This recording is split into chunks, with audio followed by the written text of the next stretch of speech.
Muy buenas tardes tengan todos ustedes. Queremos agradecer a nombre de la Asociación Mexicana de Impartidores de Justicia, de la Universidad Juárez Autónoma de Tabasco, del Instituto Federal Electoral y obviamente del Tribunal de Conciliación y Arbitraje del Estado de Tabasco, la presencia de todos y cada uno de ustedes por asistir a esta conferencia magistral denominada El Método para Juzgar con Perspectiva de Género, que será impartido por la maestra Marcela Talamás Salazar, quien agradecemos su presencia. De manera particular, agradecemos su acompañamiento en este evento a la doctora Irma García Chacón, directora de Atención a las Mujeres, quien viene en representación del presidente municipal de Centro.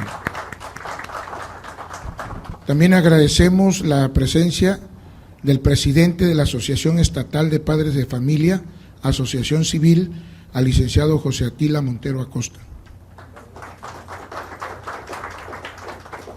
Agradecemos también la presencia de una distinguida líder del sindicato Independiente de Trabajadores del ICET, a la enfermera Cerelda Esmeralda Sánchez Merino.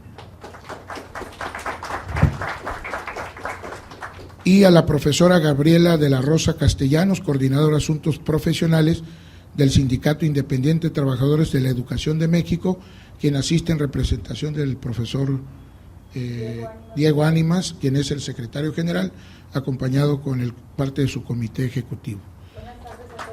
Dicho esto, me voy a permitir dar lectura a una breve semblanza, pero no por ello menos significativa, de la carrera profesional y su desarrollo como catedrática e investigadora y defensora de los derechos humanos de la hoy ponente Marcela Talamás Salazar.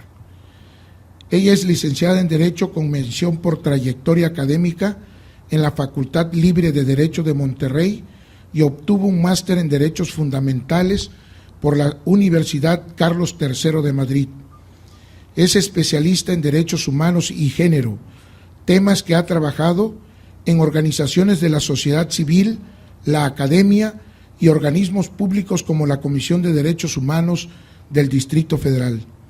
En dicha instancia, formó parte del equipo que elaboró el primer diagnóstico y programa local sobre derechos humanos y fue parte del profesorado del Servicio Profesional de Carrera.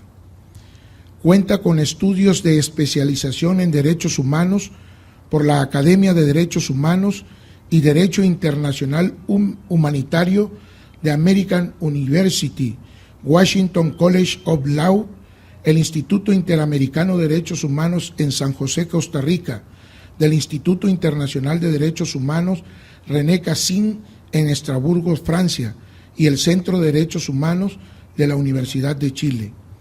Ha participado como dictaminadora de proyectos de financiamiento del Instituto de Desarrollo Social y ha sido profesora y expositora de metodología de la investigación jurídica y de temas en derechos humanos.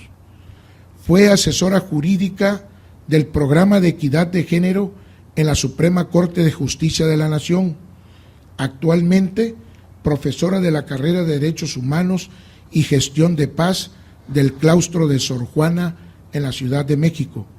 Actualmente es directora general adjunta de Políticas Públicas de Derechos Humanos de la Secretaría de Gobernación del Gobierno Federal.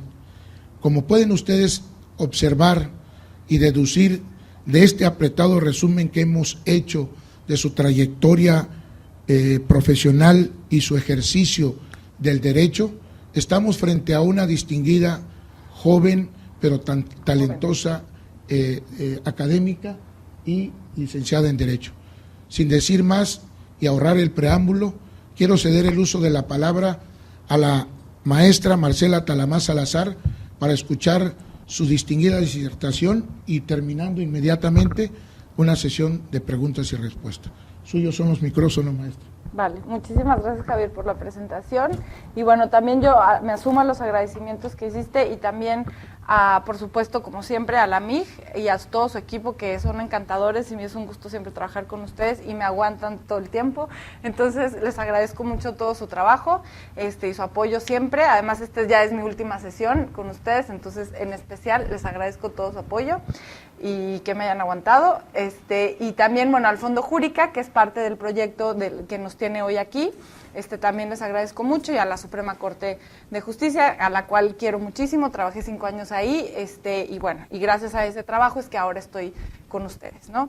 Entonces, bueno, miren, un poco para poner en contexto, la conferencia de hoy también se da en el marco de unos cursos que está haciendo la MIG y el Fondo Júrica para actualizar o para facilitar a quienes imparten justicia la aplicación de todos los nuevos conceptos constitucionales que derivan de la reforma y de la reforma constitucional de 2011, de la reforma en materia de amparo, en fin, de todos estos cambios que se han dado en la nueva, digamos, infraestructura jurídica, ¿no?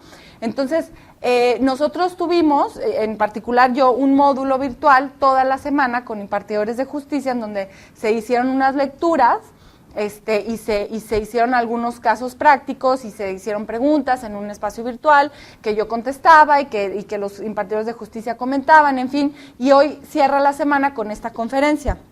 Entonces, ellos van a ver esta conferencia, después se está grabando y ellos la ven como para cerrar con su semana académica, ¿no? Entonces, un poco, yo lo que trato de hacer entonces en esta charla es como cerrar el curso de la semana, pero también hacerles una charla a ustedes que les sea interesante sobre el método para juzgar con enfoque de género.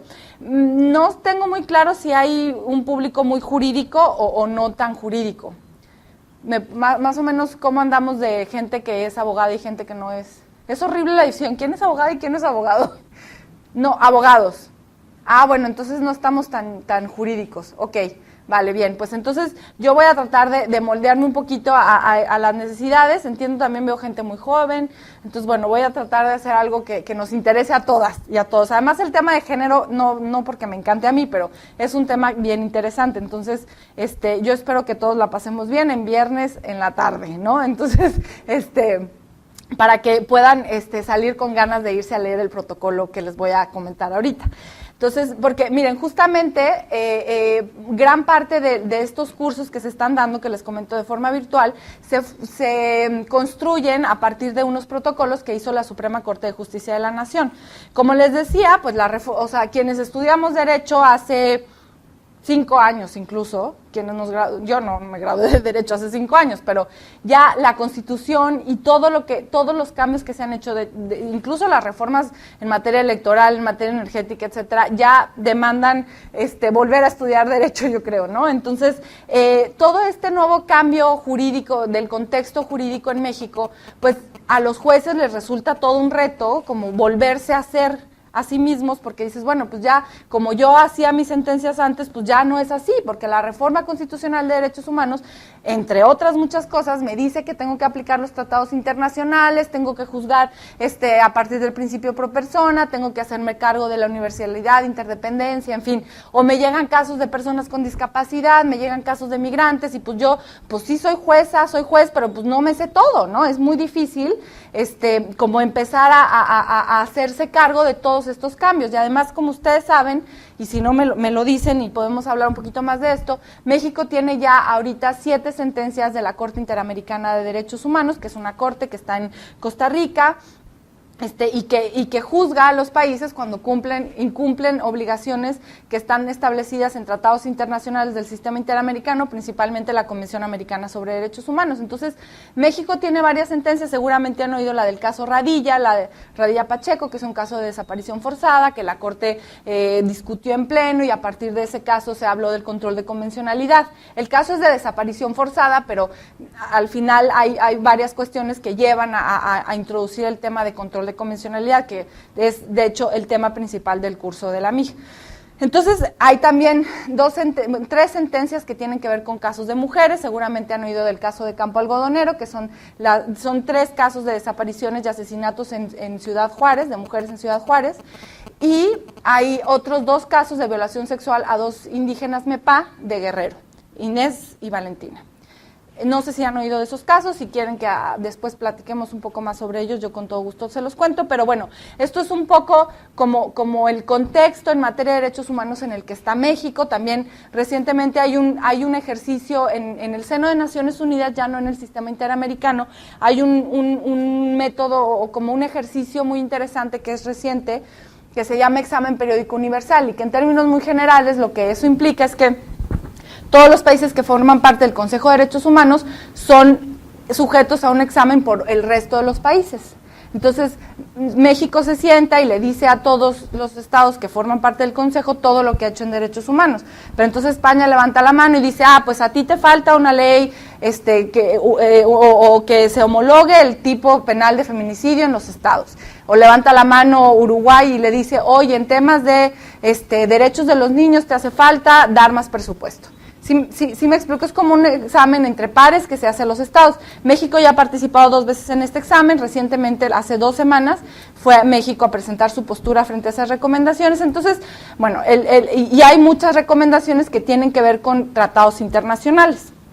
Entonces, en todo este contexto, que les digo que bueno, que los jueces ya dicen un poco, bueno, ¿y ahora qué voy a hacer yo con todo esto de los tratados internacionales y el enfoque de género y las personas con discapacidad, los migrantes, los megaproyectos de minas, en fin, y toda la relación que tienen con el tema de derechos humanos? Entonces la Suprema Corte dijo, bueno, vamos a crear herramientas para ayudar a los impartidores de justicia y a las impartidoras de justicia a hacer su trabajo de acuerdo a los estándares internacionales. Entonces, este protocolo del que yo voy a hablar y que me da pie para hablarles de temas de género, de temas de igualdad, de temas de estereotipos, es uno de esos productos. Es el protocolo para juzgar con enfoque de género. Y este protocolo, que contiene esta estructura, tiene una propuesta de método que me da mucho gusto decir que ya hay tesis de jurisprudencia que retoman partes de estos elementos para juzgar con enfoque de género. Digamos que ya no es solo el protocolo solito, sino que ya se está permeando en las tesis y jurisprudencias de la Suprema Corte. De hecho, quienes estuvieron en el curso tuvieron oportunidad de ver las tesis porque se las pasé en la plataforma virtual. Entonces, bueno, más o menos esta es la estructura del protocolo. Tiene, bueno, cuáles son sus objetivos, por qué se necesita, cuál es el marco jurídico, el marco conceptual y el método, y una lista de verificación al final. Entonces, miren, los objetivos del protocolo o de juzgar con perspectiva de género es impulsar la creación de criterios de criterios basados en el derecho a la igualdad. ¿Sí? Porque miren, aunque la Suprema Corte ha dado muchísimos avances en tema de género, de hecho, la Suprema Corte de Justicia, las sentencias de la Suprema Corte han sido citadas por la Corte Interamericana de Derechos Humanos, por una corte internacional. El caso sobre matrimonios de parejas del mismo sexo y adopción por parte de parejas del mismo sexo fue retomado como una muy buena sentencia de mexicana dentro de los estándares que hay en el continente. Entonces, la Corte ha avanzado muchísimo, sin embargo, persisten algunos criterios y persisten algunas prácticas, no solamente jurisdiccionales, sino al interior del ámbito laboral de los tribunales, que repiten prácticas contrarias a la igualdad y por lo tanto son discriminatorias y quizá en algunos casos hasta violentas, ¿no? Entonces, este protocolo tiene como objetivo impulsar criterios que no sean en este sentido. Miren, por ejemplo, ha habido casos, y eso yo creo que vamos a poder hablar un poquito más tarde de eso, en donde, y creo que fue en Chiapas ese caso, un caso de trata en donde el juez consideró que el tratante no era tal porque era el esposo y el padre de los hijos de la mujer. Pero ese criterio de decir, no, pues cómo va a ser el que no puede ser que él haya cometido el delito de tratante si era el marido y el que tenía hijas, es desconocer las técnicas de enganche en trata. Porque lo que hacen los tratantes es enamorar a las chicas, casarse con ellas, tener hijos con ellas, para así amarrarlas y convencerlas, obviamente convencerlas muy entrecomilladamente, de que hagan trabajo sexual. ¿no? Entonces, cuando desconoces cómo funciona la trata, juzgas con estereotipos equivocados y entonces, ¿qué pasa? Que dejas sin acceso a la justicia a la víctima, ¿no? O ha habido casos también, y eso es un criterio de la de la Suprema Corte, en donde se sigue pidiendo que para configurar el delito de violación se demuestre la resistencia de la víctima.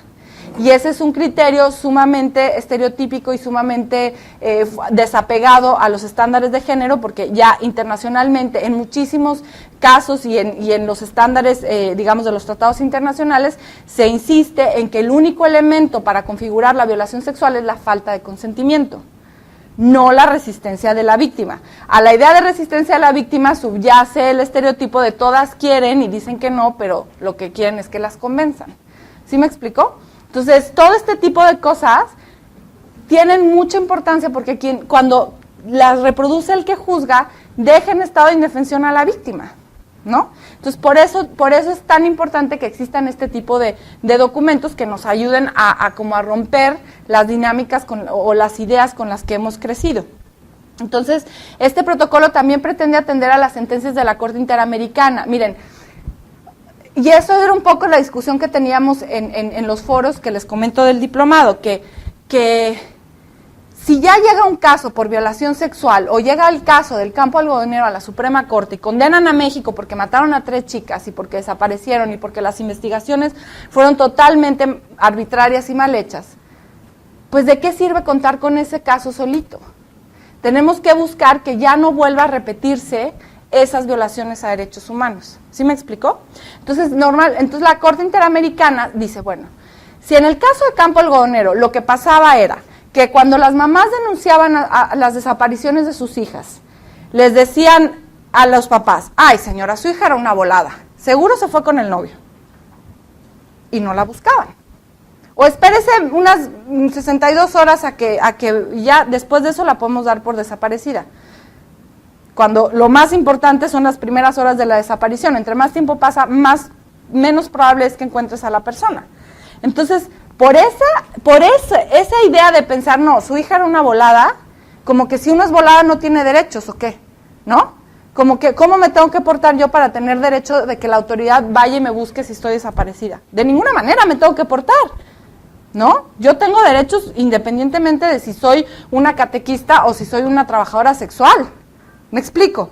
Entonces, si ya estoy viendo yo, la Corte Interamericana, que eso está pasando, que los ministerios públicos les dicen eso a las mamás, yo no me voy a quedar contento con nada más en mi sentencia encargarme de esos 3 casos. Voy a buscar que las autoridades estatales hagan ciertas políticas públicas, ciertas normas, ciertos protocolos, capacitaciones, en fin, para que esos casos ya no vuelvan a suceder, ¿no? Entonces, eso es lo que un poco se llama garantías de no repetición. O sea, si ya, no, el típico de, bueno, pues ahogado el niño y a tapar el pozo. Pues sí, ni modo, a tapar el pozo, para que ya no se ahoguen más, ¿no? Entonces, es un poco también la idea de contar con estos instrumentos como el protocolo, ¿no? También el protocolo es una herramienta para facilitar a quienes juzgan la aplicación de este método, pero no solo a los impartidores de justicia. Esta herramienta, el protocolo también permite a quienes estudian derecho, a quienes enseñamos derecho, incluso a cualquier persona, de veras yo espero que no sea tan jurídico este documento y ya me lo dirán ustedes cuando lo vean, para ubicar estas cosas que les estoy diciendo, ¿no? Porque de veras cuesta mucho a veces romper con las ideas preconcebidas que tenemos de cómo son las mujeres, cómo se tienen que comportar las víctimas, cómo se tiene que comportar un jefe, un papá, una mamá, un hijo, ¿no? Entonces, bueno, este protocolo ayuda a cumplir con las obligaciones constitucionales y convencionales que tienen las autoridades jurisdiccionales de hacer realidad el derecho a la igualdad. Obviamente este documento pues es respetuoso de la autonomía y de la independencia judicial, no es un documento necesariamente obligatorio, pero lo que contiene sí. O sea, aunque el protocolo no sea obligatorio, pues la Constitución sí lo es y los tratados internacionales sí lo son, ¿no? Entonces nosotros lo que estamos haciendo aquí es como sistematizar cómo están las cosas, ¿no? Entonces, esta es una cita del protocolo que a mí me gusta mucho porque es como como de hablar de la importancia de las sentencias en la vida de las personas. Quienes son jueces aquí, o magistradas o magistrados, que sé que hay por lo menos 2 ahorita. La jueza también del registro civil, bienvenida. Con las sentencias, ustedes lo saben perfectamente, se le cambia la vida a las personas, ¿sí? De veras tiene un poder muy importante en los conflictos que tiene la gente. Entonces, y es la forma más tangible de acercamiento entre las personas y el juez y quien juzga. Entonces, a través de ellas se puede hacer justicia, se puede hacer una forma de reparación. Es como muy tangible, ¿no? La importancia que tienen ellas y la importancia que tiene el lenguaje que se utilizan en las sentencias y de la argumentación que se hace en ellas, ¿no? También. Entonces, por eso, en el protocolo como que tratamos, digo, obviamente quienes son jueces lo saben, porque pues al día a día de que firmas una sentencia ya sabes, ¿no? Todo el poder que eso tiene de decirle a una persona, si es tu hijo, no tienes derecho a la herencia, te vas a la cárcel, o no te cambio el nombre, como todo eso le cambia la vida a las personas. No, es el poder de la palabra en las sentencias es muy fuerte, porque no es lo mismo que yo le diga a mis 2 amigas, las declaro marido y mujer, ¿no? Las declaro esposas, mujer no, porque bueno, esto es otra crítica del lenguaje, pero no importa, porque lo que yo diga no tiene efecto jurídico ninguno, pues yo soy Marcela, la que da la clase, pues no pasa nada, pero si es la jueza del registro civil y viene y le dice a 2 personas, los declaro esposos, eso que ella dice, esa palabra que ella dice, cambia la realidad. Los convierte en esposos o en esposas y genera derechos y obligaciones. Entonces, imagínense lo fuerte que es la palabra de las sentencias, ¿no? Entonces, por eso es tan importante también tener claro el tema de género, ¿no? Me voy a saltar un poquito el tema de la justificación y me voy a ir a hablarles un poco de los estereotipos. Miren, ustedes cuando ven estas líneas, ¿las ven iguales o las ven diferentes? Las ven diferentes. Estas líneas estas flechas son un ejercicio que hace un premio Nobel de Economía, si no me equivoco, que es Daniel Kahneman, para demostrarnos que cómo la mente nos engaña. Y si nos dejamos llevar por lo que vemos en nuestros sentidos, podemos equivocarnos. Entonces tenemos que hacer un alto y reflexionar sobre lo que nuestros sentidos nos dicen de lo que hay sobre una cosa. ¿Sí me explicó? Estas líneas son iguales. Yo, la verdad, las he medido 85 veces porque tampoco me la creo cuando las veo así, pero son iguales. Pero es un ejercicio para que nos demos cuenta cómo nuestros sentidos nos engañan. Entonces, estas son fotos de la portada del protocolo. Si yo les enseño esta foto, ¿qué ven? No me contesten, piensen ustedes, sinceramente, ¿qué ven? Un transexual, un homosexual. ¿Alguien vio una maestra, una abogada o una madre de familia? Nadie vio una maestra, una abogada, una madre de familia. ¿Verdad que no? Eso nos pasa también cuando juzgamos. Y si veo un transexual, seguramente veo SIDA, degenere, enfermedad, está loco. ¿Me explico? Y como veo todo eso, no, pues no puede adoptar, no se puede casar, no le puedo cambiar el nombre, no le voy a dar derecho a que tenga un crédito para comprar una casa, porque seguramente se lo va a echar todo en drogas y nunca lo va... ¿Saben? Así funciona. Porque nadie ve que quizá esta persona es una profesora que tiene una gran trayectoria académica y que es perfectamente apta para ser mamá o papá, adoptar un niño. Entonces, eso pasa cuando juzgamos. Si no nos detenemos, o en general lo que hagamos, si no nos detenemos a poner un orden en lo que nuestros sentidos nos dicen, podemos cometer injusticias. Eso es lo grave, ¿sí? Hay una foto que no traigo aquí de una campaña que hicieron en España en contra de los estereotipos en contra de la población roma. La población roma, mejor conocida, pero es discriminatorio el término, como gitanos. Entonces es un niño que tiene la boca de un adulto aquí y dice, tus prejuicios son los de otros, que es como nosotros repetimos lo que los adultos, o bueno, los niños repiten lo que los adultos oyen, que son las personas gitanas, ¿no? Esos son los estereotipos, ¿no?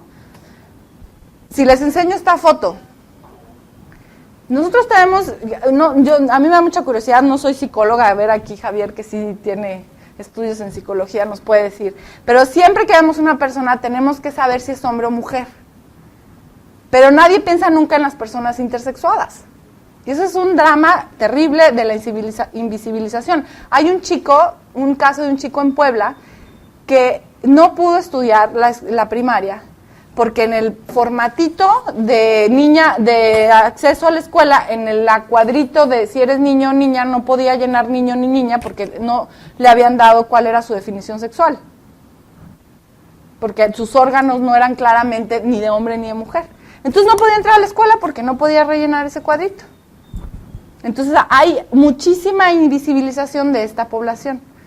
Entonces, hay muchas cosas de las que uno no se entera y que no vemos, que no ven las leyes, que no vemos los jueces, que no vemos quienes somos mamás, en fin, ¿no? Y eso es lo que es muy interesante del enfoque de género, que nos hace ver cosas que normalmente no vemos, ¿no? Entonces, en el protocolo hay toda una serie de construcciones conceptuales sobre este tipo de cuestiones.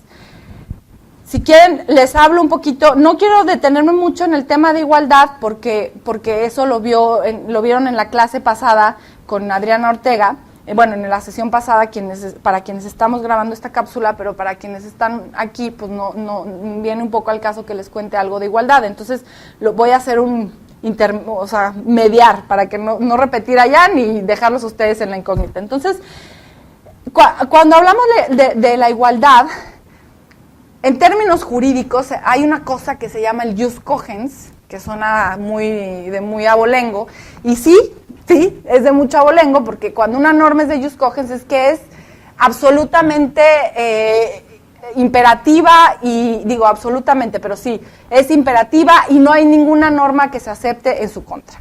Es decir, si yo un día me siento con todos los países del mundo, y decidimos que de ahora en adelante la esclavitud va a ser legal, y firmamos y nos tomamos una foto y no sé qué, ese tratado no es válido, porque hay una norma de jus cogens que dice que todas las personas son iguales, y donde prohíbe la discriminación.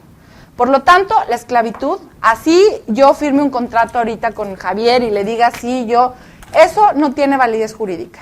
Lamentablemente, práctica sí, ¿no? Es la disyuntiva siempre, pero jurídicamente eso no tiene, Javier nunca me va a poder demandar porque yo no cumplí con mi contrato de esclavitud. Esas son las normas de jus cogens. La trata de personas, la tortura, ¿sí? Todo ese tipo de normas es absolutamente una prohibición, y eso es lo que significa la igualdad, no hay nada que lo pueda contrariar. Y tan es así que todas las normas jurídicas, incluso éticas, tienen que estar permeadas por la igualdad, ¿sí? Es el sostén del andamiaje jurídico, ¿no?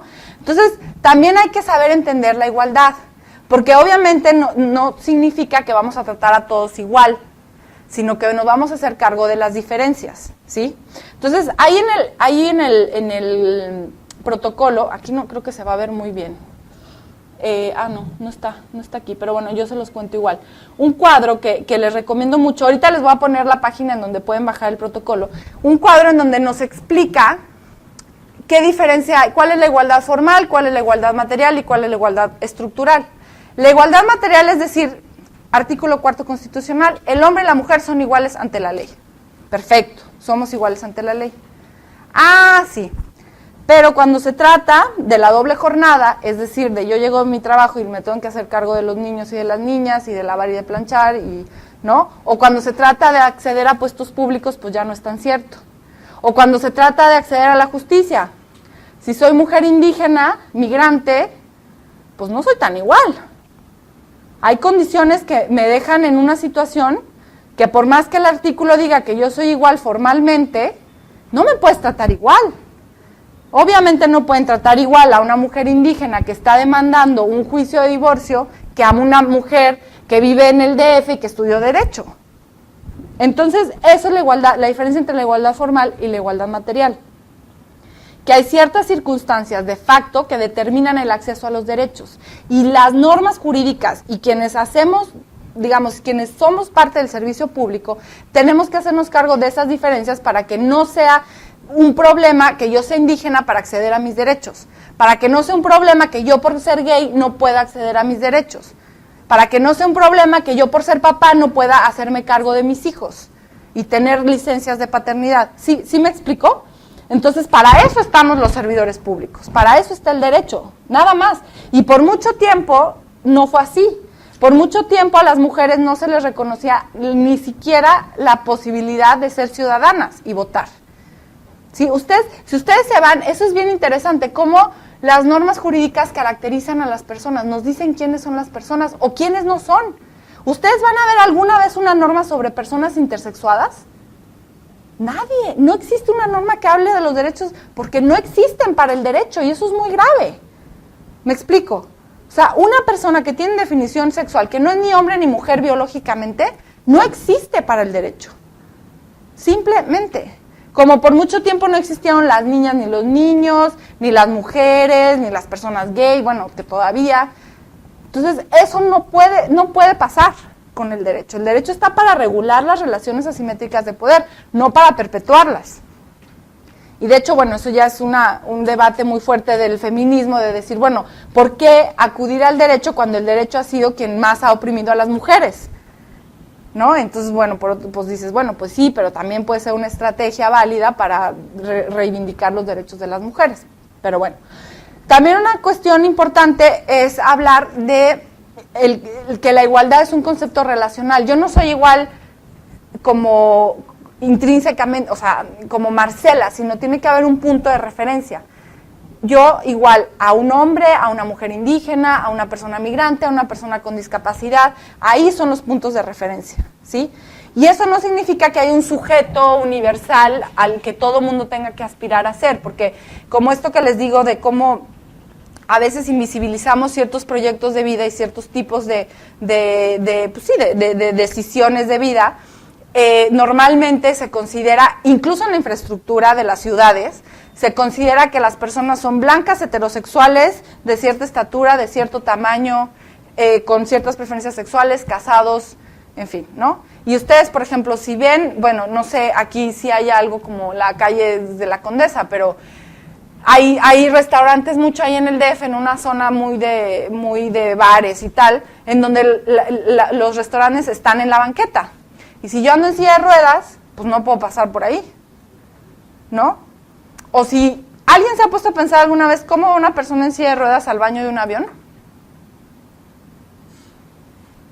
¿Cómo hace una persona de talla pequeña para ir a un banco o al supermercado? Fíjense, hasta eso está hecho pensando en un prototipo de persona y excluye a todos los demás. Alguien que sea papá aquí, ¿ha tratado de cambiarle el pañal a su bebé en un baño de hombres? ¿Hay una infraestructura para cambiar un pañal de bebé en un baño de hombres? ¿No? En los aeropuertos. ¿Aquí? Miren, muy bien, eso ya es un gran logro. Qué bueno, sí, porque normalmente pues los hombres no traen ni bebés, son las mujeres las que traen a los niños y entonces tú vas a un baño de hombres y no hay un cambiador, ¿no? Pero es como la infraestructura de las ciudades incluso es súper excluyente, ¿no? Entonces, bueno, eso es un poco digamos, de la idea de cómo concebir la igualdad, ¿no? Y esto es lo que les decía, que no se debe, esto es una cita de la Corte Interamericana de una opinión consultiva, perdón, no, esta es de la Corte Colombiana, perdónenme, la de la Corte Interamericana es esta, pero voy a leer esta mejor, que dice que, bueno, que la interpretación del principio de igualdad no se limita a entenderla como desde un punto de vista de equiparación matemática o formal que exigiría absoluta homogeneidad, sino que debe verse desde una perspectiva material que establezca tratos iguales entre iguales y tratos diferentes entre supuestos disímiles e incluso medidas distintas o beneficios de grupos que, aunque desde una perspectiva son iguales, desde otra requieren mayor tratamiento por parte del Estado. De hecho, este fue un tema que vimos mucho sobre las cuotas en el transcurso de la semana y si ahorita nos da tiempo, lo retomo. la no discriminación es como la otra cara del derecho a la igualdad. Es la prohibición de, con base en ciertas categorías como sexo, edad, raza, discriminación, nacionalidad, lengua, género, preferencia sexual, todas estas categorías se menoscabe o se limite o se complique el acceso a un derecho de una persona, por objeto o por resultado. Eso es, en términos generales, la discriminación. Hay mucho sobre esto, de cómo la discriminación es múltiple o sistémica o la interseccionalidad. Y se los voy a decir así como muy rápido y quizá, sí, pues bueno, que por ejemplo no es lo mismo, o la discriminación o las condiciones que generan vulnerabilidad no se dan en un digamos, contexto aislado, sino que se dan en un todo. ¿Sí? No es lo mismo ser una mujer lesbiana con una niña con discapacidad en el Distrito Federal que en un pueblo del estado de Guerrero, ¿no? Y si eres además una mujer pobre, y si eres además una mujer sin trabajo, todas esas cuestiones van complicándose más. También cuando hablamos de discriminación sistémica nos referimos a como ámbitos de discriminación que han sido históricamente invisibilizados, muy, muy arraigados y que nadie los considera como tal. ¿Qué ejemplo en México se les ocurre sobre esto? Discriminación sistémica, de no ver, de invisibilización total de los derechos de un grupo de la población. Las mujeres indígenas, y ¿saben qué? Las mujeres trabajadoras del hogar, que normalmente son indígenas. Las mujeres trabajadoras del hogar no tienen derecho alguno, y aquí que usted trabaja en el tema laboral, una mujer, que normalmente son mujeres las trabajadoras del hogar, y mujeres indígenas y jóvenes, incluso en edad que no es tanto para trabajar, empiezan, ¿no? No tienen derecho a pensión, no tienen derecho a seguro social. Si se enferman y no van, no le paga a nadie ese día. Las maltratan horrible también, digo, no en todos los casos, pero si les pasa algo a su familia, si les pasa algo a ellas, nada. Es una invisibilización absoluta, histórica de sus derechos. Hace poco hubo un evento en el CONAPRED que me da mucho gusto decirlo, le dieron un premio a una mujer que se llama Marcelina Cruz, que ya desde los 14 años fue trabajadora del hogar. Y con el tiempo se formó una asociación para defender los derechos de las trabajadoras y le dieron un premio nacional por la no discriminación. Y bueno, ella ha hecho mucho por este grupo de mujeres, y ella, y bueno, hay un tratado de la OIT, que es el 189, que estamos pugnando muy fuerte para que México lo firme, pero pues hay muchas dudas, porque no, pues es que es muy caro, imagínate, que todas esas mujeres tengan acceso a seguro social, pues ¿quién les va a pagar el IMSS? Si es un dineral. No, pues sí, es un dineral, pero ¿por qué si eres trabajadora del hogar no lo tienes, y si trabajas en una empresa sí? ¿No? Es como, también es un trabajo. Por mucho tiempo el trabajo del hogar ha sido absolutamente invisibilizado, y no solo de las trabajadoras, sino también el de las amas de casa, ¿no? Por mucho tiempo en los códigos civiles no se consideraba que había una aportación económica de la mujer que se quedaba en casa cuidando a los hijos. ¿Tu mamá qué hace? Nada. Nada, ¿no? O este típico de, citaban en el evento un pedazo de ¿cómo se dice? Un fragmento de un libro de Paz, donde alguien entra a una casa y pregunta al dueño de la casa, ¿quién es? ¿Quién anda ahí? No es nadie, señor, soy yo. Contesta la empleada, no es nadie, soy yo. O sea, es como, yo no existo, no valgo, no importo, no soy nada. Entonces, soy un objeto más y no pasa nada. O sea, estoy entrando, pero no estoy entrando porque no existo. Y es, en serio, un ejemplo bien duro de discriminación sistémica, y como decía usted, de los indígenas también. Pero lo de los indígenas, por suerte, ya está más visibilizado. O sea, ya por lo menos hay más sensibilización y ya se sabe más del asunto, pero eso no lo resuelve de ninguna manera. Entonces, bueno, esto en cuanto a al tema de la discriminación. Bueno, lo de los estereotipos ya les hablaba yo un poco, y siempre, fíjense qué padre que la portada del protocolo, lástima que no se puede ver bien aquí, pero tiene muchas, bueno, ya ni me regreso, pero tiene muchas fotos como estas, ¿no? Donde uno ve cosas y luego dices, ah, caray, si me pongo a pensar, ya reproducí estereotipos, ¿no? Entonces, a mí me da mucha ilusión que un documento de la Suprema Corte de Justicia tenga esta portada, ¿no? Como tan crítica de lo que somos. Entonces, bueno, miren, hay mucho que hablar sobre estereotipos y tiene mucho que ver con igualdad y no discriminación porque si lo sabemos detectar, podemos hacer más fácilmente darnos cuenta de cuándo estamos juzgando o cuándo estamos actuando sin perspectiva de género. Porque miren, los temas, esto también me vas a adelantar un poquito, pero el tema de género, y casi siempre que hablamos de género o de derechos humanos, es un poco difícil porque estamos criticando la forma en que hemos arreglado nuestra vida personal también, ¿no? Cuando nos ponemos a cuestionar, ay, oye, ¿y por qué nunca le dieron derechos al papá para ir a ejercer sus labores de cuidado? Todas estas cosas, pues nos cuestionan incluso de cómo es nuestra relación como jefes, como subordinadas. Entonces a veces es difícil y eso genera resistencias, pero pues no importa, hay que aventarse a hacerse esos cuestionamientos, ¿no? Entonces, bueno, los estereotipos no siempre son discriminatorios. O sea, obviamente nosotros no podemos ir por la vida clasificando cada vez que vemos algo, porque es muy complicado. O sea, obviamente, si tú, por ejemplo, ¿cómo les diré? Uno tiene ciertos códigos que ya te van dejando leer la realidad. Si yo llego y les digo, yo vengo del DF, estudié en esta escuela, soy mujer y trabajo en gobernación, se hacen una idea más o menos de cómo es. Y no necesariamente eso es discriminación. Yo les pongo siempre a mis alumnos el ejemplo de que si yo voy en la calle, ¿no? Soy mujer, en la noche, sola, caminando, oscuro, y veo que vienen 5 tipos tomando, y me muevo de la calle, la cruzo para no topármelos de frente e irme por la otra acera, ¿estoy actuando bajo un estereotipo? Sí. ¿Estoy discriminando? Sí. Para saber si estoy discriminando, hay que hacer un test de si le estoy negando un derecho a la persona. ¿Le estoy negando un derecho a alguien así? Les pongo otro ejemplo. A mí no me gustan los güeros. Guácala. O sea, yo si voy a salir con un chavo, y si me voy a casar con un chavo, tiene que ser un chavo afro.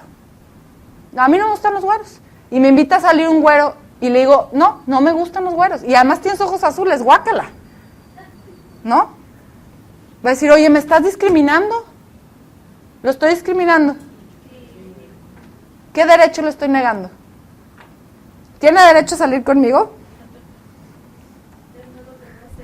Si yo le dijera, no te contrato para este trabajo porque eres güero, ahí sí le estoy negando derechos a lo mejor. ¿Me explico? ¿Sí me explico? A estos chicos que yo me moví de la acera, ¿les estoy negando un derecho? Ninguno. ¿Les estoy imponiendo una carga? ¿Les estoy afectando su dignidad? No. Simplemente no se enojen, hombre. Mira, ya se fueron todos bien enojados. Ya es viernes, hombre. Porque son güeros, se fueron y se sintieron muy aludidos. Bueno, entonces hay que tener esa claridad, ¿sí? Que no en todos los casos estamos hablando de discriminación y no todos los estereotipos son discriminadores. Porque incluso, por ejemplo, a veces que si yo me subo un taxi y la que va manejando es una mujer, ¿se sienten más tranquilas o más intranquilas que si fuera un hombre? Es raro, porque una mujer taxista es raro, ¿no? Casi siempre es un oficio muy masculinizado. Pero yo me siento más tranquila, digamos, actuando con este estereotipo. Y estadísticamente las mujeres delinquen menos también. Entonces Pero desde la perspectiva de un hombre se siente más intranquilo porque dice que no sabe manejar. Que no sabe manejar, claro. Eso ya es un estereotipo medio discriminador. Sí. Pero sí es cierto. Vas a decir, no, esta vieja va a chocar ahorita. Sí. Puede ser, porque van más rápido. No sé. Pero bueno, pero para que vean, no es tan fácil distinguir cuándo cuándo es discriminación, cuándo son estereotipos. En algunos casos sí es muy evidente, y normalmente los casos que van a llegarle a un juez, pues sí hay temas de discriminación. A un juez no le va a llegar el caso del güero al que no quise salir con él, esperemos, porque no va a estar loco el que va a decir que yo lo provoqué, ¿no? Como luego pasa. Pero bueno, entonces, miren, este es el test que les digo de cuándo determinar si se está actuando bajo estereotipos discriminadores. Hay una mujer canadiense que se llama Rebecca Cook, que escribió un libro con, no me acuerdo el nombre, Cusack, pero no me acuerdo su nombre, que habla sobre cuáles son los estereotipos. Ese libro es súper bueno y vienen muchos casos de muchas cortes y tal. Pero entonces, en términos generales dice, para reconocer si un estereotipo es discriminador, se ve muy mal, pero en el protocolo lo pueden ver muy bien, es si se está negando un derecho o un beneficio a la persona, si se le impone una carga, o si se margina a la persona o se vulnera su dignidad.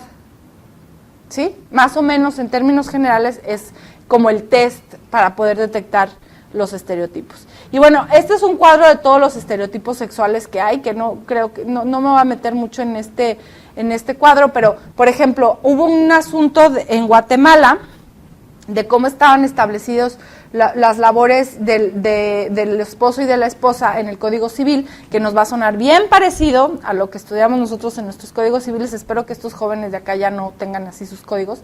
No tengo muy ubicado el de Tabasco como está el Código Civil, pero cuando yo estudié Derecho yo tenía que contestar en mi examen, la mujer tiene que seguir el domicilio de su marido.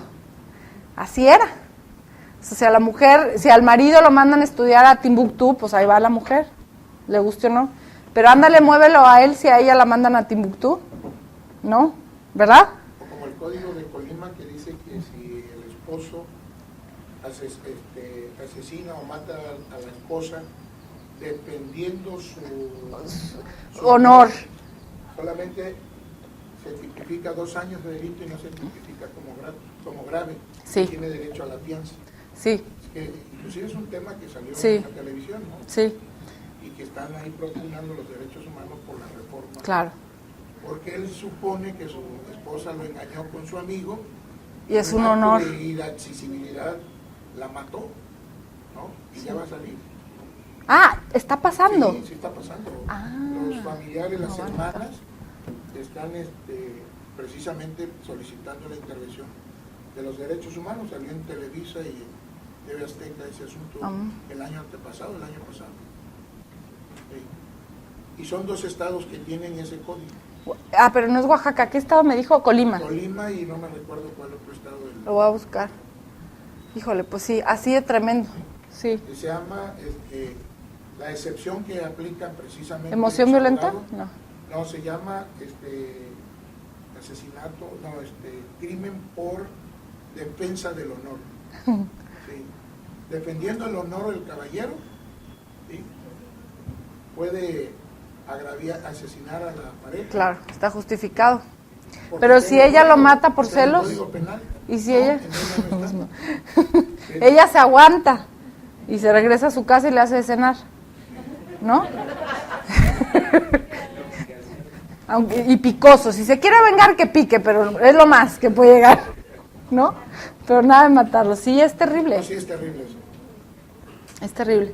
Entonces, miren, sí, esto, como un poco con este mismo sentido, la división de las responsabilidades en el hogar era al esposo, pues él representa, digamos, en los términos, en cuestiones administrativas, el patrimonio conyugal, lo administra y él tiene que asistir y proteger a la esposa, ¿no? Esas eran las obligaciones.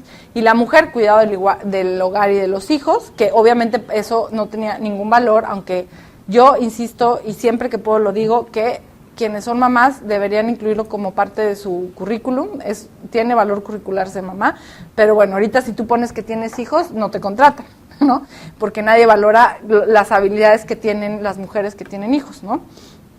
Y también los hombres, ¿no? También los hombres.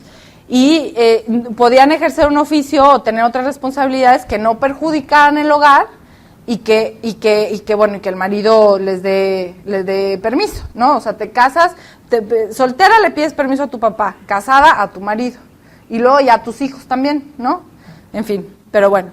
Entonces, también un concepto que muy importante en estos temas son las categorías sospechosas. Las categorías sospechosas son como los foquitos rojos de cuando hay que poner más atención en el asunto, ¿no? Y bueno, las categorías sospechosas son las que están enumeradas en el artículo 1 constitucional. No me acuerdo qué párrafo, creo que es el 3º o 4º, la verdad no me acuerdo, pero ¿qué más da? Está en el artículo 1. Y bueno, bien, todas estas causas de lengua, discapacidad aparente, preferencia, orientación sexual, género, religión, preferencias políticas, en fin, la semana pasada reformaron la ley del CONAPRED y también incluyeron muchas nuevas causales de discriminación, y la Corte Interamericana ha dicho que esta como el Alzheimer que me persigue, el alemán que me persigue, todas esas categorías no son limitativas, sino que se van aumentando, porque no voy a entrar en el caso, pero si me da tiempo les cuento el caso de Karen Atala. Pero entonces, todo esto nos lleva a hablar de qué es la perspectiva de género, antes de decir cómo juzgar con perspectiva de género, ¿no? Entonces, la perspectiva de género, para entender esto hay que ver como dos elementos importantes, que una cosa es el sexo y otra cosa es el género.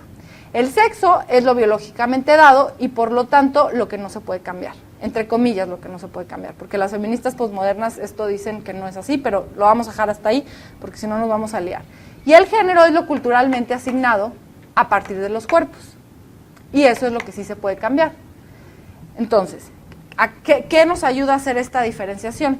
Bueno, el hecho de que yo tenga un cuerpo de mujer no tiene que significar que yo nací para ser esposa, para vestirme de rosa, para estudiar enfermería, para casarme, para ser delicada y femenina y llorar y ver novelas de Televisa, ¿no?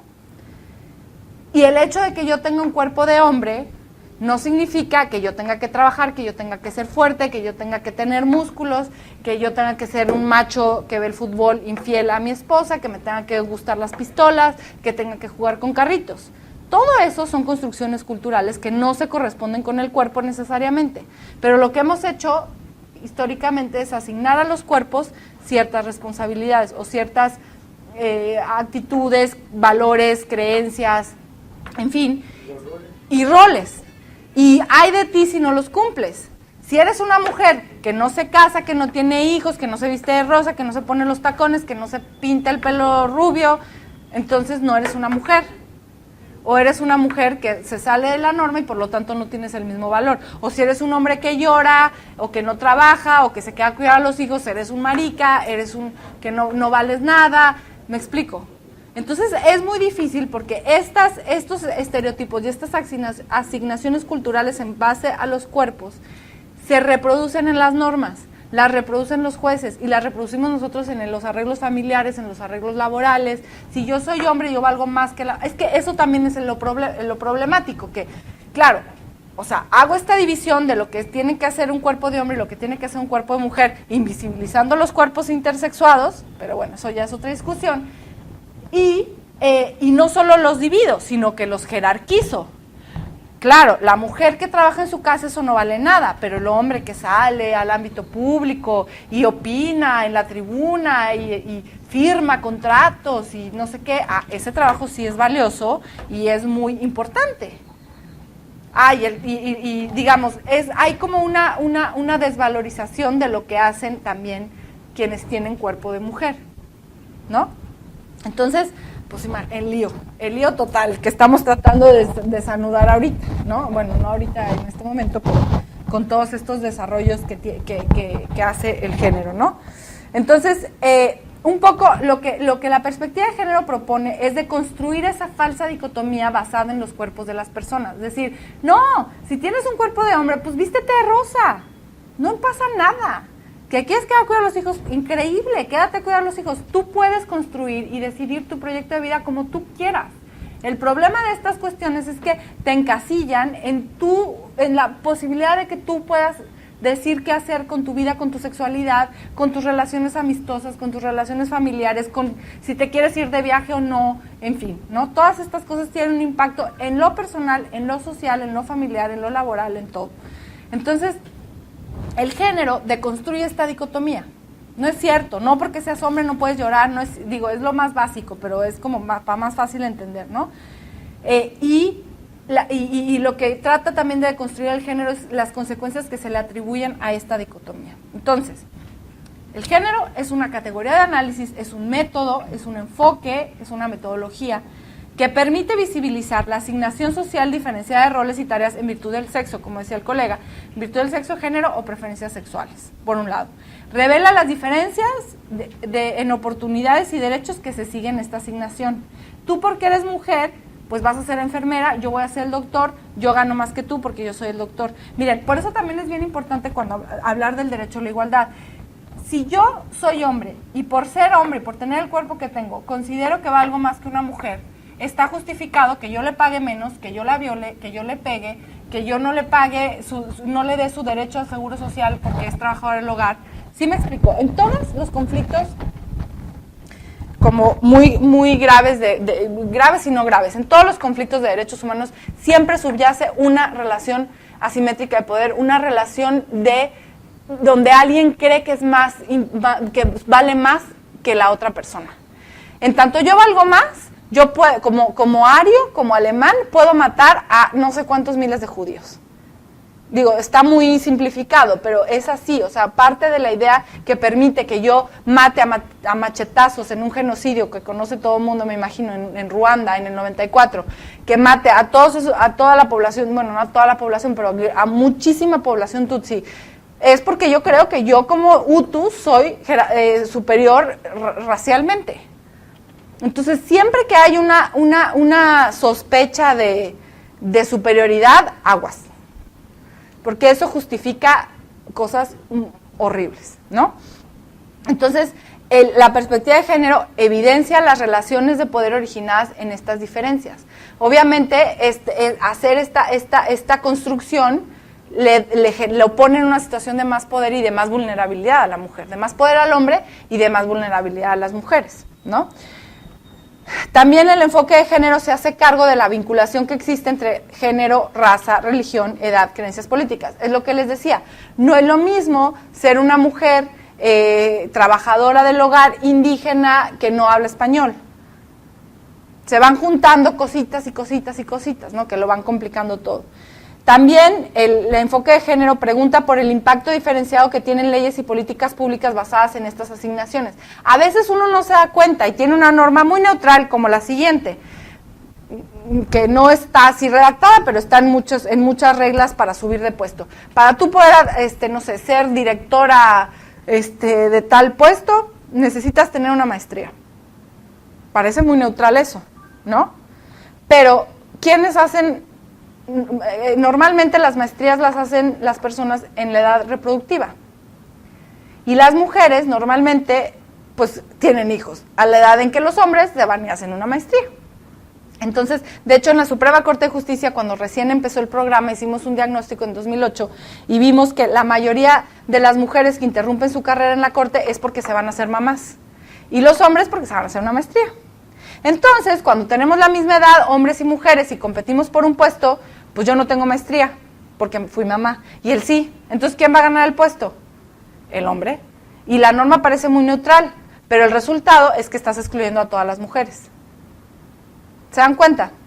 De la trampita. Ahorita aquí tengo un ejemplo de un acuerdo del Consejo de la Judicatura en donde dice que tú puedes ausentarte del cargo para hacer labores personales o de trabajo y luego pedir tu reingreso. Pero para pedir tu reingreso tienes que mostrar tu currículum, tienes que demostrar si estudiaste en el extranjero, si diste clases o si tal. Pero si me fui de mamá, si me fui a cuidar hijos, no hay manera de que te regresen a tu cargo. ¿Me explico? Y la norma nunca pensaron, aquí, mira, por aquí nos vamos a ir para que las mujeres que se van del cargo no puedan volver. No, pero el resultado es así. Cuando el derecho no ve, genera invisibilización, obviamente, y exclusión de un montón de grupos, ¿no? ¿Ven por qué es tan importante y tan bonito el género? ¿No? Y determina también en qué casos un trato diferenciado es arbitrario y en qué casos un caso diferenciado es necesario. Me pongo un ejemplo, las cuotas de género. o las cuotas en general. ¿Por qué creen que surgen las cuotas? Pues bueno, una vez resulta que en Estados Unidos, después del iguales pero separados, entre afros y blancos, dijeron, bueno, sí, ya todos somos iguales, ya todo el mundo puede entrar a la escuela, todo bien, no importa si eres blanco, si eres afro, si eres nada, no importa, todo el mundo entra igual. ¿Y entraban los afroamericanos a las escuelas? No, por 1000 razones, porque obviamente pues no habían estudiado la primaria, no habían estudiado la secundaria, pues no podían llegar a la universidad, un montón de factores estructurales que no permitían que llegaran a la universidad. Y entre una de las medidas que se toman es, bueno, vamos a poner cuotas, a fuerza tienes que poner aquí que el 5% de tus estudiantes sean afroamericanos. A ver cómo le haces. Porque si no lo haces así, nunca van a entrar afroamericanos a las universidades. Es el mismo tema con las cuotas de género. El punto de partida entre hombres y mujeres para llegar a puestos de poder no es el mismo. Por eso se tienen que establecer cuotas para asegurarse de que haya mujeres en puestos de poder. ¿Y qué más les quería decir las cuotas? Y este es un trato diferenciado justificado. Totalmente justificado. Y además, estas medidas se llaman medidas afirmativas de carácter temporal. ¿Y por qué de carácter temporal? Porque obviamente la idea es que de forma espontánea, natural y digamos, sin planearlo, las personas afrodescendientes lleguen a las universidades. Esa es la expectativa. Igual con el caso de las mujeres. No tendría por qué haber cuotas, o sea, todo el mundo debería de tener iguales oportunidades de acceder a puestos públicos. Pero en tanto eso no pase de manera espontánea y común, normal, natural, no podemos permitir que las diferencias estructurales les impidan llegar a la escuela o a los puestos públicos. Entonces, por eso se dice que son temporales. Cuando ya cambien esas situaciones, ya no haya este problema, pues ya no se van a necesitar las cuotas. Ok, bueno. Bueno, y esto también lo que les decía, que el enfoque de género permite ver la diversidad de proyectos de vida que pueden existir. Eso es como que se te abre el panorama. A ver, no porque soy mujer tengo que tener 5 hijos y tengo que trabajar en mi casa y además, ya, bueno, ahora ya también por cuestiones económicas, pues ya casi todas las mujeres tienen que trabajar fuera de su casa, pero bueno, o sea, la posibilidad de, bueno, oye, pero si yo quiero estar con una chica y soy mujer, pues también puedo, y también puedo adoptar, y también puedo viajar, y también puedo divorciarme, y también puedo, en fin, como todas las posibilidades que puede haber en los proyectos de vida de las personas, ¿no? Se hace cargo de eso, el enfoque de género también. Y ahora, a ver, ¿cuánto llevamos de tiempo? Para dejar un tantito para preguntas, ¿no? Y para que también ya no se cansen mucho. Ay, yo tengo que tomar un avión también. Bueno, ahora sí, el método. No quiero ser muy técnica porque no todo el mundo aquí en la sala ahorita es abogado o abogada, pero los que van a ver el video, pues sí son jueces y magistrados. Entonces voy a tratar de hacer un mix ahí que no sea tan difícil. Entonces, miren, con todo lo que les he dicho un poco sobre estos temas, las premisas de las que deben partir quienes imparten justicia que propone el protocolo son 3. Primero, que el objetivo del derecho, lo que les decía desde el principio, es combatir las relaciones asimétricas de poder, ¿sí? Y los esquemas de desigualdad. O sea, los jueces no están para hacer silogismos, los jueces están para cambiar la realidad, ¿no? Que es la siguiente premisa, ¿no? Que el quehacer jurisdiccional tiene un gran potencial para transformar la desigualdad formal, material y estructural. Y quienes juzgan son agentes de cambio, ¿no? En el diseño y ejecución del proyecto de vida de las personas. Y además, que esto también salió mucho en la semana, el mandato constitucional de hacer realidad el derecho a la igualdad requiere muchas veces la deconstrucción de una figura jurídica o de una institución jurídica o de quién es el juez. Y poníamos el ejemplo de la institución del matrimonio. La Suprema Corte de Justicia ha deconstruido qué se debe entender por matrimonio. Matrimonio no es ya niño, niña y papá y perrito, ¿no? Y la misma Corte lo ha dicho, la institución del matrimonio puede ser entre parejas del mismo sexo y no debe tener como fin nada más la procreación. Tiene otros fines como el apoyo mutuo, la convivencia, en fin, ¿no? Eso es la deconstrucción de una institución jurídica. Y esto es lo que les decía también, que el mismo derecho que por mucho tiempo ha servido para subordinar a las mujeres, para invisibilizar a ciertos grupos, para negarles derechos, incluso personalidad a ciertos grupos y personas, también puede ser una herramienta de emancipación. Y eso está increíble que los jueces y las juezas lo puedan hacer, ¿no? Tienen como un montón de potencial. Entonces, bueno, ¿por qué juzgar? Aquí ya me voy un poquito más rápido. ¿Por qué hay que juzgar con perspectiva de género? Porque es un mandato constitucional. Para hacer realidad el derecho a la igualdad, hay que tener clara todas estas cuestiones de género que yo les he hablado. ¿Cuándo y cómo se debe juzgar con perspectiva de género? ¿Cuándo y quiénes? Cuando hay una relación asimétrica de poder, y de eso platicaba hace ratito con Magdalena, de no porque sea una mujer ya es el tema de género. También, el género también se hace cargo de los hombres, como les dije, de por qué a un cuerpo de hombre se le asignan tales roles y tales estereotipos. Entonces, no porque haya una mujer involucrada, ya hay que hacerse cargo del enfoque de género. La fórmula que proponemos con el protocolo es decir, cuando son relaciones asimétricas de poder, es cuando hay que aplicar el enfoque de género. Relaciones asimétricas de poder basadas en el sexo, en el género, la preferencia o la orientación sexual.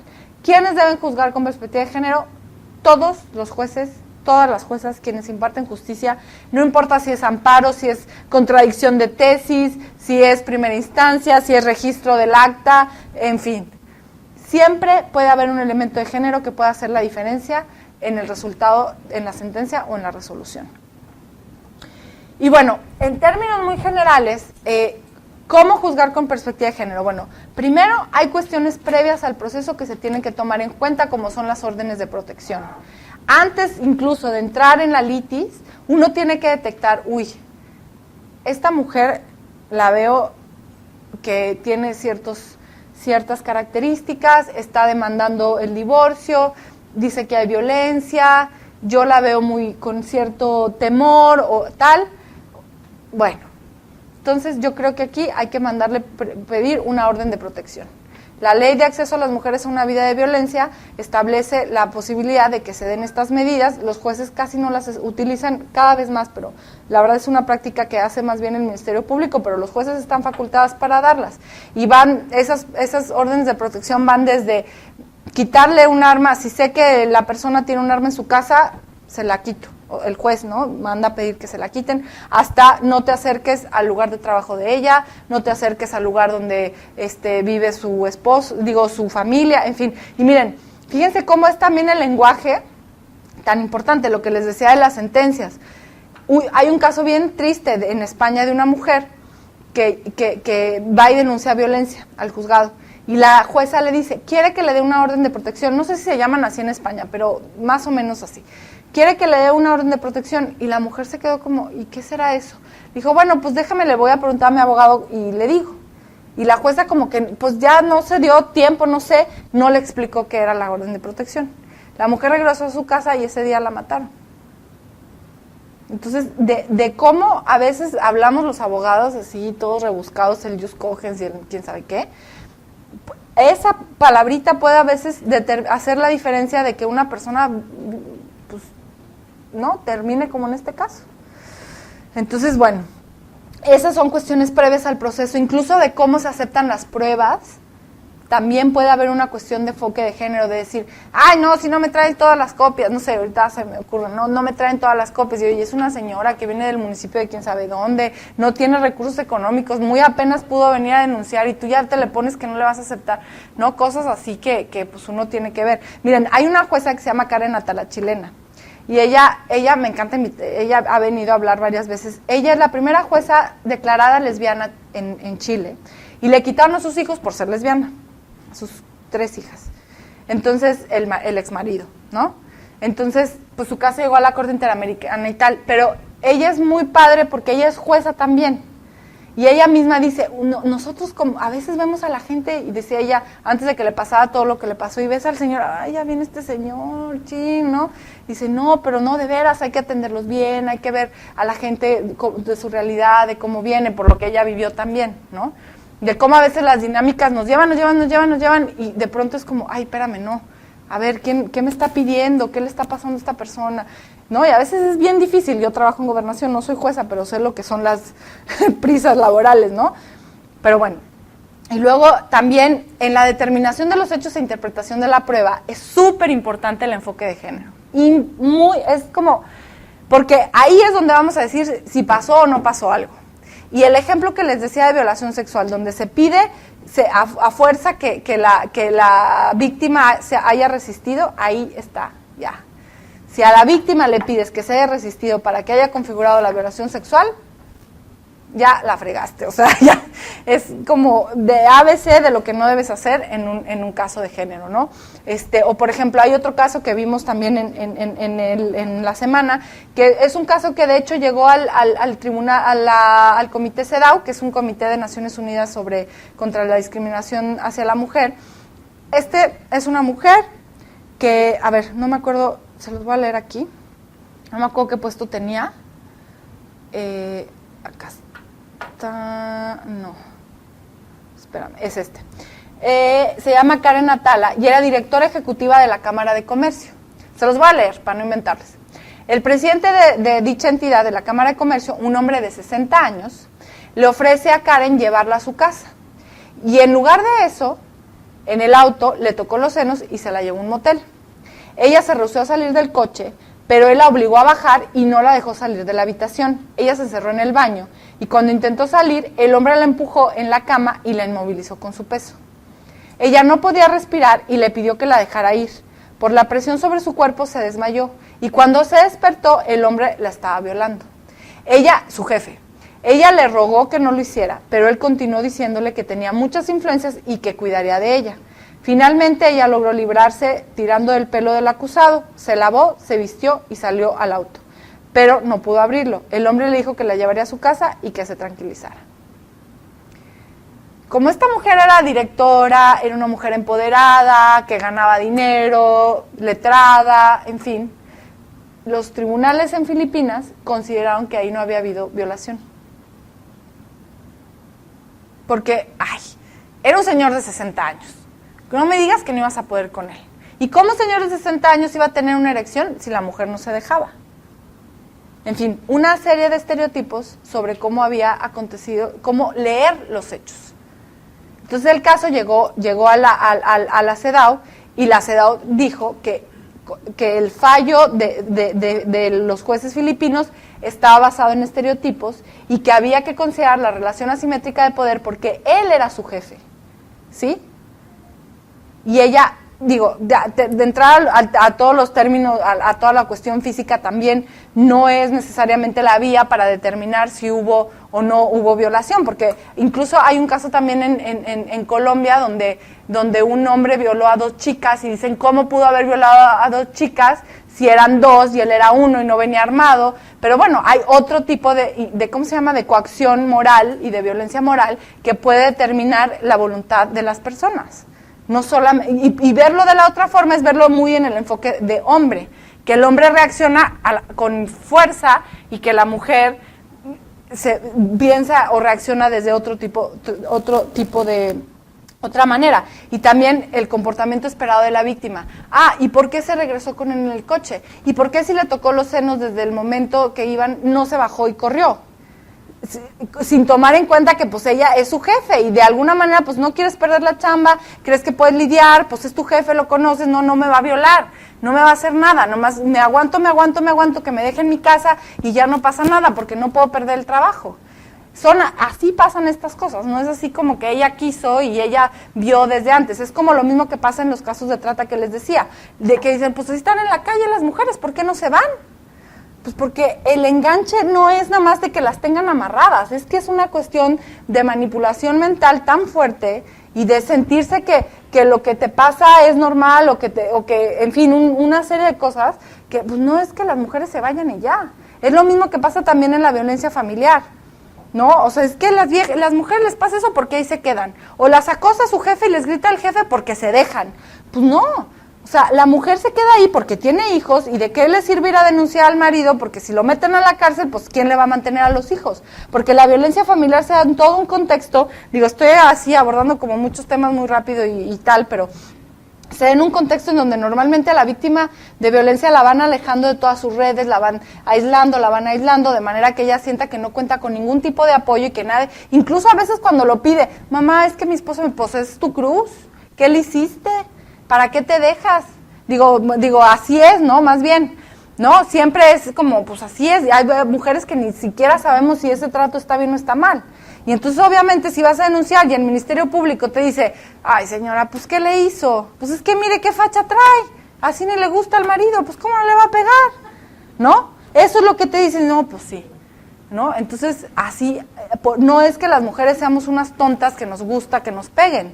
O ay, es que le grita al jefe, ¿cómo se deja que le grite al jefe? Pues es que no puede quedarse sin chamba. Por eso muchas veces, no solo las mujeres, los hombres también aguantan unos tratos horribles laborales, porque necesitas la chamba. Y si te vas de ahí, ¿qué vas a hacer? Y tienes hijos que mantener y tal, ¿no? Entonces, todas estas cosas hay que tenerlas muy en cuenta cuando estamos determinando los hechos de un caso jurídicamente. La determinación del derecho aplicable, ya lo voy a decir muy rápido porque ya estamos todos cansados y también yo me tengo que ir. También tienen que utilizarse los tratados internacionales, la norma que más favorezca a la persona. En la argumentación jurídica es muy importante por esto que les decía de la fuerza de la palabra. También, además, en la argumentación jurídica se van construyendo como las ideas, se va animando incluso otros jueces de, mira, pues si este ya dijo que no iba a aplicar el Código Civil de Oaxaca, que no permite el matrimonio entre personas del mismo sexo, pues yo también, mi colega ya lo hizo. Entonces, se van haciendo se va generando una dinámica que va abonando por criterios más afines a la igualdad, ¿no? Y bueno, ya hay todo un tema que tiene que ver con la reparación del daño, que también necesitamos tener enfoque de género en esta parte. Entonces, mira, y bueno, el formalismo mágico que ya hablamos mucho en la sesión,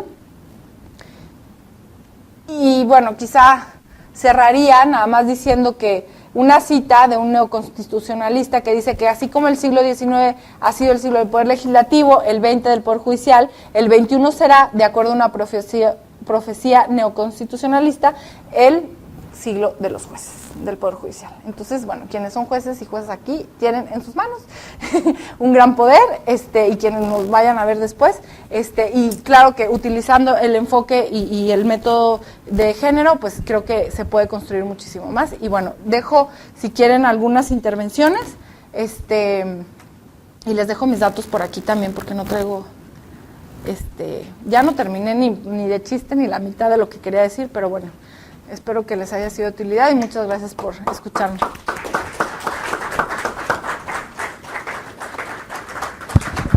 Bueno, pues pasamos a la sesión de preguntas y respuestas, y en caso de que sean intervenciones para agregar algo más, les rogaríamos que fueran muy breves. Si hay alguien que quiera hacer uso de la voz, que nos los comente. Yo sí quisiera, voy a animar aquí a ver si con mi intervención. Mire, maestra Marcela, primero pues agradecer de veras su participación, porque a partir de sus comentarios, de su inteligente y muy agradable intervención, en lo personal, como juzgador que soy del tribunal, tenemos otra perspectiva el día de hoy. Y voy a poner un ejemplo muy claro. Un compañero que trabaja con nosotros, es jefe de las auxiliar de mesa donde se desahogan las pruebas. Hace un mes o 2 meses nació su hija y me lleva un documento donde me dice que conforme al artículo tal de las condiciones generales de trabajo, quiere sus permisos de cuidados paternos. Muy bien. Y quiero decirle algo, me reí, pero hoy quiero decirle que estoy sumamente agradecido con sus comentarios, porque hoy tengo otra visión como juzgador. Ay, pues qué bueno. En serio, ¿eh? Qué gusto. ¿Y por qué? Porque exactamente lo que hacemos es que estereotipamos nuestra conducta, no solamente desde el punto de vista personal, sino como juzgadores. Y hoy creo que he aprendido mucho y me comprometo a ser un mejor juzgador. Wow. De veras, muchas gracias, Marcela. Gracias a ti, Javier. Y también quiero comentarles algo que es, pues aunque no sean abogados, aquí hay compañeros que son trabajadores, funcionarios públicos, que son dirigentes de sindicatos. Y hoy creo que ustedes también se van a llevar una visión distinta para actuar también, porque muchas veces lo que hacemos es que vemos la parte de la aplicación de nuestros derechos, pero no vemos la responsabilidad que adquirimos, ¿sí?, y obligaciones que adquirimos en una relación de pares. Y esto también habla de estereotipos. Y lo pongo como ejemplo por lo siguiente: cada 3 años o cada 6 años llega una nueva administración pública, y no solamente a los trabajadores de confianza que tienen limitados sus derechos según la Constitución de permanencia en el empleo, le piden la renuncia, sino que agarran parejo. ¿Y saben por qué? Porque les dicen, ¿sí? Y aquí viene el empoderamiento que hablas, los presidentes municipales o los secretarios de Estado, ¿sí?, con un poder que le dio, según ellos, la ciudadanía, ¿sí?, los corren injustificadamente. Y están actuando, ¿sí?, juzgando a las personas, diciendo: como tú perteneces a otra administración, a otro partido político, no te tengo confianza, y por lo tanto te vas, y quiero tu cargo para gente de mi confianza, sin tomar en cuenta la antigüedad, la capacidad, la entrega, la responsabilidad con la que actúan. De veras, Marcela, te agradezco en lo personal, y creo que todos aquí estarán de acuerdo conmigo que hoy nuestra visión, no solamente como juzgadores, sino como personas, ha cambiado. Te felicito. Hola, muchas gracias. Muchas gracias. Muchas gracias. Si alguien quiere hacer uso de la palabra, estamos a la orden. Sí. Buenas tardes. Pues lamento mucho de verdad que a este foro no hayan asistido, pues no solamente nuestros magistrados, nuestro magisterio, es decir, profesores e investigadores. A mí me gustaría preguntarte, para mí es un área de oportunidad y me gusta la investigación. Quisiera saber cuántas o cuáles líneas temáticas se han realizado en materia de investigación como estudios de caso, estudios exploratorios que le permiten a ustedes tener un diagnóstico, un sondeo, un antecedente para tomar decisiones asertivas y poder hacer estas serie de sugerencias de tal manera que pudieran influir en la política pública de nuestro país. No sé si podrías decirme por lo menos las 2 últimas investigaciones o estudios de casos que hubieran realizado en nuestro país, en México. Ahorita se me viene muy a la cabeza 2 diagnósticos que se han hecho. Uno en el 2008, que se hizo sobre percepciones, actitudes y valores de los juzgadores en la Suprema Corte de Justicia, y luego como en el 2012, 2013 se hicieron diagnósticos en 15 tribunales estatales de la República, en donde también se vieron cuestiones de género, no solamente al juzgar, sino también en las relaciones laborales, ¿no? Si se daban licencias de paternidad, si se establecían como qué tipo de tan amigable era el trabajo con las labores de cuidado, en fin. Están esos que hizo el CONATRIP y están disponibles en la página del programa de igualdad de género. Te los voy a poner aquí. equidad.jn.gov. Aquí puedes encontrar muchísima información. Qué pena que no tengo internet ahorita. www.jn.gov.mx. Y ahí también hay una parte que es biblioteca virtual y tiene un montón de investigaciones sobre temas de género. Hay una investigación que se hizo también con SIDAC y con personas de la unidad de género, donde se estudian 10 casos de la Suprema Corte de Justicia y se analizan con enfoque de género. También está ahí disponible. Y luego cada mes el programa de Igualdad saca un boletín con un tema que van desde el lenguaje en las sentencias, el matrimonio, quiénes son las mujeres, las cuotas de género, 1000 cosas, con un articulito súper sencillito, fácil de leer, cada mes. Y ahí también viene una sugerencia de lectura o de película o así. Entonces te recomiendo, te puedes meter a la página y te inscribes y te llega a tu correo cada mes. Para quienes estén interesados o estemos interesados en algún estudio de caso, por ejemplo, en nuestra entidad, ¿ustedes tienen algún área que destine recursos para en materia de investigación? ¿O cómo han venido ustedes financiando estas investigaciones? El programa de igualdad de género tiene presupuesto etiquetado del Congreso. Es como funciona. De hecho, es uno de los muy buenos ejemplos de qué pasa cuando el Congreso envía dinero a una instancia pública.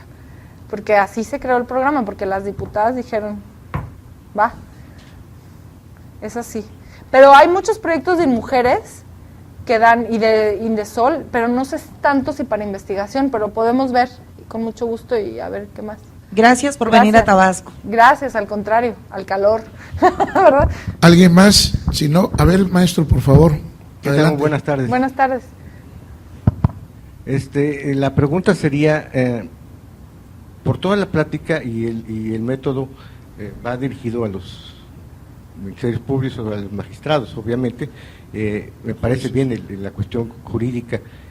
Yo siempre he estado pensando, y en los diplomados que hemos tomado en el IFE, precisamente de equidad de género y de ciudadanía, hemos estado viendo todo esto sobre género, pero la cuestión personal es que desde un principio en nuestro hogar siempre las mujeres, nuestras madres nos han llamado como los hombres, donde no tenemos que hacer nada y nos tienen que cuidar las mamás y las hermanas, etcétera. Entonces es parte de la culpa, ¿no? Entonces yo creo que por ahí hay que empezar, y obviamente estamos empezando. Yo creo que es parte fundamental, sí, también ver el historial de las personas y cómo es su vida en su inicio, su infancia, y ese es lo que actúa el juez, porque realmente, como dices tú, bueno, es una loca, bueno, pero no es así, ¿no? La verdad es otra.